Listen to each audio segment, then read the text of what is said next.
What's going on, guys? It's your boy Ajen back again for another Outerplane video. And for today, I'm gonna be sharing with you some tips in clearing into the deeps stage 16 up to stage 20. Now, this one is not really that hard, especially if you know how to read. Yes, because some players are just unga-bunga this kind of stages. They don't read the stage mechanics or something like that. So if you know how to read, if you have the patience to read something, then you will not have a hard time clearing these stages. So like for example here, in stage 16, as you can see, we have here the Archdemon's Mind. This is the stage debuff for this one. So if you read this one, as you can see, reduces critical hit chance by 60%, reduces accuracy by 35%. These are not really that hard, right? So you can just unga-bunga this stage, and the team, you can always see the element of the enemy here. As you can see, the enemy's element are all water, so it's always good to use a green type character here. Like for example, this is my unga-bunga team for stage 16 to stage 19. Stage 20 is a different type of stage, so I'm gonna be talking about that one later. This one, these two are my core characters in clearing stage 16 up to stage 19. I just run it in full auto, by the way, all the fights in full auto. Take note that the mobs or the enemies in stages deep 16 up to deep 20 are all really tanky. They made the enemy a bit beefy. So you need some really good DPS, and these two, they are not the main DPS, right? They are just a support character. My Distella is only for something like revenge when revenging skill, when they are inflicting some debuffs, if they have some debuffs. Mene is just here for backup if your DPS dies, and usually I bring 2 DPS in clearing these stages. So in the case of the enemy are water type, right? So I just bring a win DPS like this one.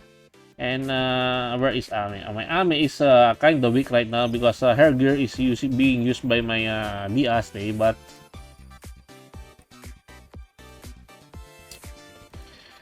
yeah, something like this. This is the team that I use to clear stage 16. By the way, if you're wondering, what about the puzzles inside the stages? Some of them are tricky, especially stage 19 and 20. I will talk about that later on. But 16, 17, 18, they are very much self-explanatory, very easy to understand.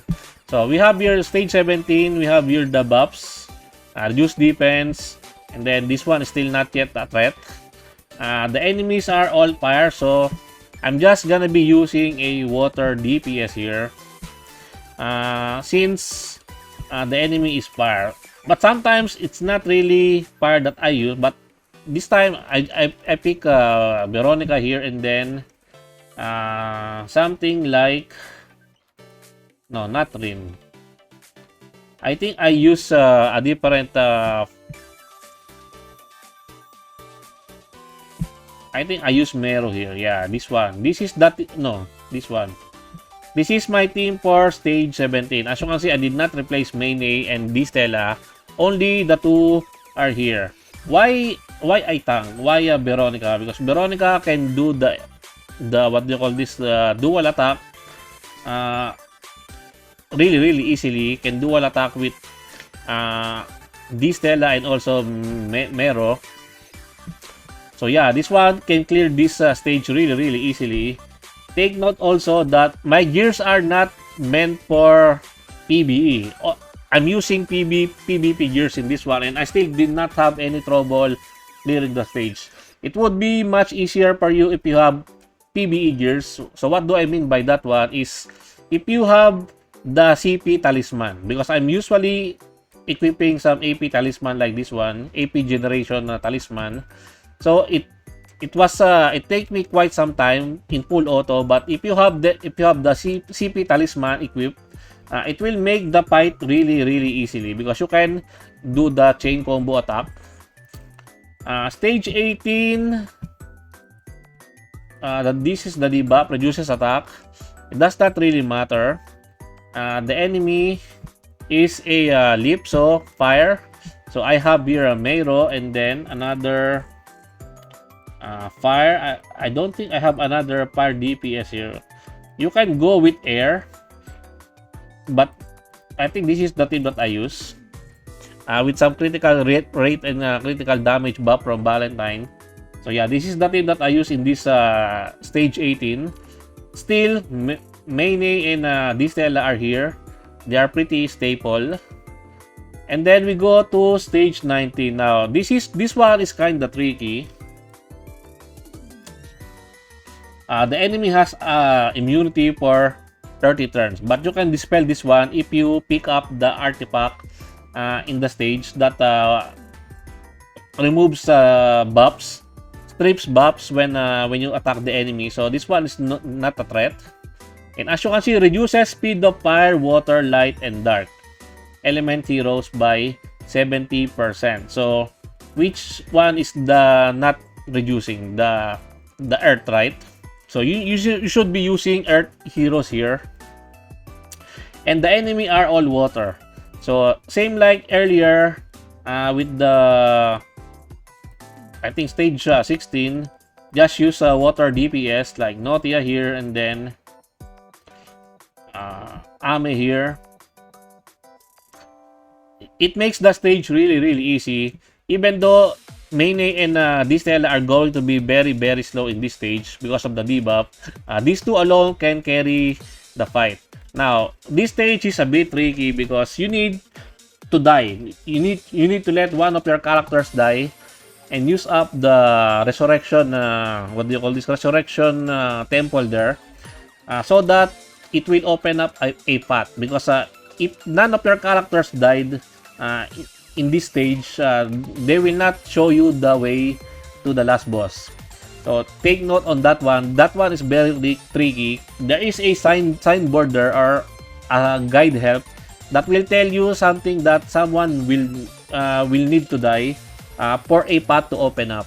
That is the keyword for that one. So you need to let one of your characters die. There are some traps here, so you can sacrifice one character by landing on the traps. The key here is that try to make one of your characters below a certain percentage of health in one of the bosses, and then try to just run through the top to the floor traps to let one character die, and then the last path to the last chest will open up. So you will be able to clear this one and go to directly the stage 20. Stage 20 offers a really good reward because this one is a 6-star talisman selector. I got cocked by the stats. I got defense, which is pretty lame, but it is what it is. But I got the double dagger 6-star talisman now here, which is Fog. That is why clearing these deep stages are really nice. It will also give you some skill books if you are really lacking for skill books to raise your character's skills.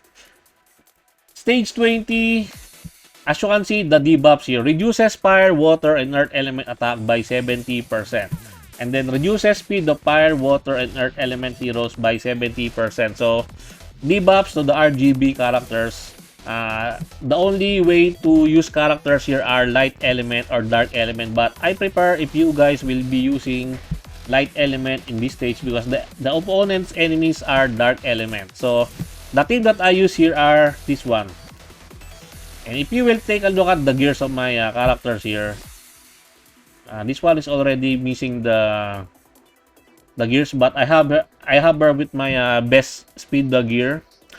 As you can see, my gears, it has a lot of critical chance. 65%, 70%, 56%. That really packs up my run for this one. I don't know how I clear this one in full auto because I've seen my Regina hits for 150k plus on the boss.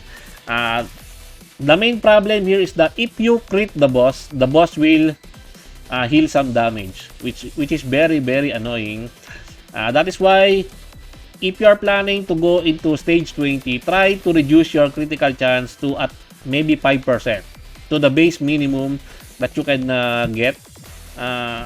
Don't equip critical gears, critical chance gears, because it will just pack you up.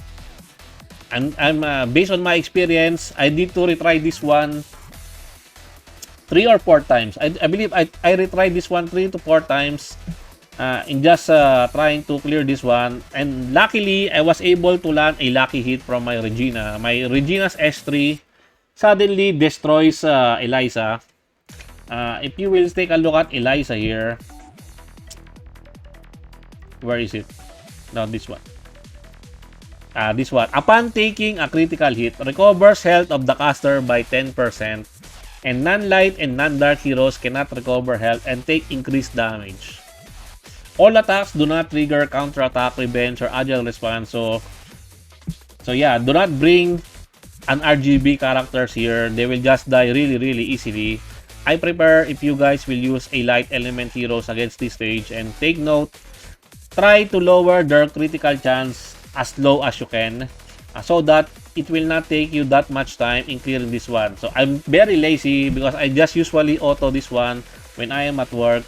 But I was still able to finish this one thanks to that lucky hit from my Regina that does 100k plus damage to the boss. Well, there you go guys. I think that's it for me for today. I hope you enjoyed this video. Please leave a like and subscribe. I would really appreciate it if you could help me grow my channel more. And thank you to everyone who are supporting my channel. I appreciate every one of you. Until next time, peace.